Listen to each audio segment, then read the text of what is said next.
Fermayış ettiği Hazreti Sübhan Hummi'de verdiği şehadet aye-i Kur'an Hummi'de.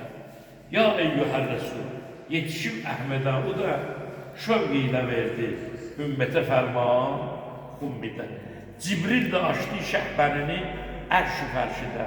Söyler dübara aye-i Burhan Hummi'de. Hatem Kadir Hummi'de erz etti vahyini. Vermişti emri Rahim-i Rahman Hummi'de. El üstə qaldırıb əlini, Əleyhisselamı əlindən tutdu belə. El üstə qaldırdı əlini, xalqa söylədi, Mövla adı ümmətə, Şəh Mərdan Hummi'də. Ağ olsa kim bu şaha, vurar yarı qəlbinə. Ahirlə yandırar onu, Niran Hummi'də. Hər kim edərsə canı fəda, şir xeybənə, gözlər bu şəxsi, huri qılman Hummi'de. İnkar ederse kim onu, bunu Peygamber diyor. İnkar ederse kim onu, inkar eder beni.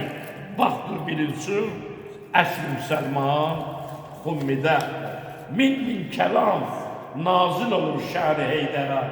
Bu yolla kamil oldu her iman Hummi'de. Səfdər, Müzəffər adına layık görüldü o. Her zahir etti. Oldu nümayan Hummi'de. Şahit cümle erz-ü sema div-ü ins için oldan vuruldu hilmete mizan Hummi'de. Ama adavet etti bir itte nabikar min hile vurdu metleb pünhan Hummi'de. Zahirde bey'et eyledi bir neçe ehli kin batilde tuttu çeşmeleri kan Hummi'de. Bağrına bastı Heydər Kərrarı, şahidin təbrikə gəldi Nuhu Süleyman Hummi'de. İlyasu, Hızrı, İdrisu, İsa da oldu şah. Ulan diri peygamberler. Şah da oldu hem de bu Zer Selman Hummi'de. Herkes ki beyet eylemedi, yandı ateşe. Müminler oldu, sakin-i rizvan Hummi'de.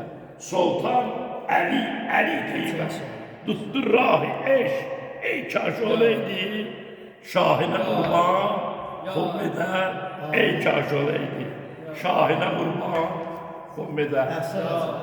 Bir daha bayramımız var. Allahümme salli ala Muhammed ve ali Muhammed. Bayramımız var, eşyalarımız sağ olsun.